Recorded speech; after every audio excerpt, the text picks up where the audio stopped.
Primeiro lugar, quando o homem pecou, trouxe um impacto negativo para toda a vida humana. Desde então toda a estrutura da vida humana e seu habitat se tornou imperfeita, e isso inclui também a estrutura biológica e psíquica do ser humano.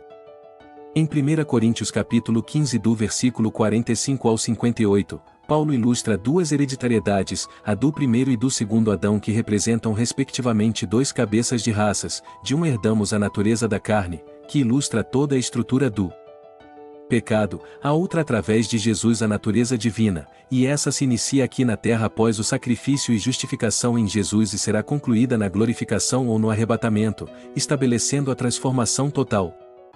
Embora já podemos experimentar esse processo aqui e agora, através da justificação e da obra regeneradora do Espírito Santo que traz curas e libertação das enfermidades, quer seja no corpo ou na alma. Mas a realidade é que ainda temos que enfrentar os problemas e enfermidades. E essa obra é dividida em 3 estágios, segundo alguns teólogos e estudiosos da Bíblia. Elas são: primeiro, a justificação igual ao perdão dos pecados. Segundo, a santificação igual ao poder de vencer o pecado e ser aperfeiçoado diariamente com a ajuda do Espírito Santo. E por último, a glorificação igual quando toda a nossa natureza será transformada, total e completamente. Para entender melhor o assunto, indico a obra A Graça Transformadora do pastor Luciano Subirá, e também o livro Discipulado de Bonhoeffer.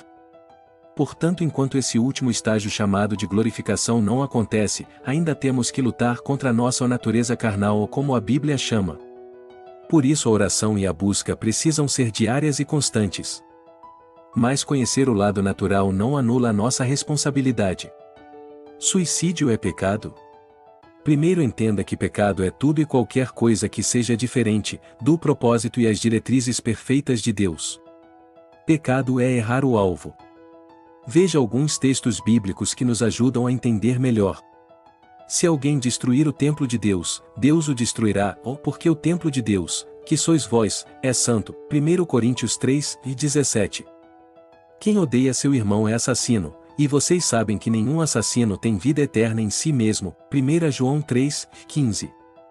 Vocês ouviram o que foi dito aos seus antepassados: e não matarás, e quem matar estará sujeito a julgamento. Mateus 5:21.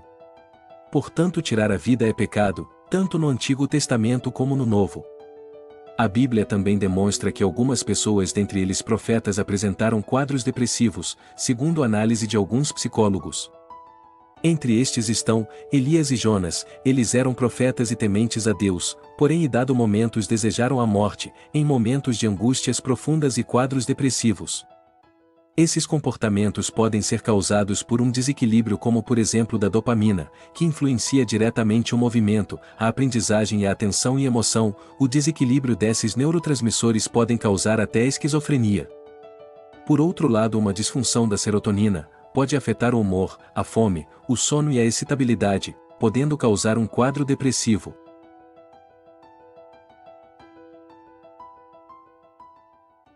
É possível perder o controle das nossas ações por conta dessas alterações químicas? A resposta é sim. Um fato recorrente é que em momentos de crises extremas, indivíduos perdem muitas vezes o controle de suas ações, inclusive pessoas com histórico de bom comportamento e até religiosos. Embora que o fator de drogas sejam os maiores condutores de surtos e transtornos mentais. Portanto, não dá para julgar sem critérios e de forma generalizada a capacidade na tomada de decisões de cada indivíduo mediante uma crise. A pergunta é: como lidamos com o momento em que temos a opção de escolher? Como fazemos nossas escolhas nos dias e momentos antes das crises? Por isso é importante procurar ajuda e orientação, quando impulsos ou transtornos já começam a aparecer. Se dependesse da sua sensibilidade em não julgar e entender alguém nessa situação, você agiria com preconceito e ignorância, ou buscaria ajudar? Os últimos momentos da vida de alguém, e o que se passa na mente e no coração e as condições que essa pessoa tem de controlar seus próprios atos em momentos de crise, só Deus pode julgar. Por isso, não seja insensível com a dor alheia nem se precipite em julgar os outros. Não ignore o problema, se cuide, mas nunca deixe de buscar a Deus. Por isso a Bíblia nos orienta a dar ouvidos e buscar ao Senhor. 2 Pedro 2:19 diz que do que alguém é vencido do tal torna-se escravo. Então não seja negacionista. Se tem algum problema, se cuide, mas não perca a fé, pois Deus pode ajudar e curar qualquer tipo de problema. Então não se entregue a problema algum, pois o único que deve ser Senhor de nossas vidas é Deus. Cada um tem as suas próprias lutas e não devemos desprezar a dor de ninguém. Mas em Cristo somos mais do que vencedores. Precisamos entender que Jesus tem poder para não só perdoar, mas também para curar. Existem inúmeros outros pecados, desde comer em excesso até pensamentos impuros, que também constituem errar o alvo. Porém, Jesus está pronto a perdoar e curar. O único pecado que a Bíblia diz que não tem perdão é a blasfêmia contra o Espírito Santo. E isso podemos ver à luz da Bíblia em outro vídeo. A questão é que Jesus veio justamente nos libertar do poder do pecado. Antes de qualquer cura é necessário o diagnóstico. Antes das boas novas que é o Evangelho, é preciso saber e entender o que está errado. Mas uma vez repito, Jesus tem poder para não só perdoar pecados, mas também para curar. Veja as palavras do próprio Jesus. Qual é mais fácil? Dizer ao paralítico, estão perdoados os teus pecados, ou dizer-lhe, levanta-te e toma o teu leito e anda. Ora, para que saibais que o Filho do Homem tem na terra poder para perdoar pecados, disse ao paralítico, a ti te digo, levanta-te, toma o teu leito e vai para a tua casa.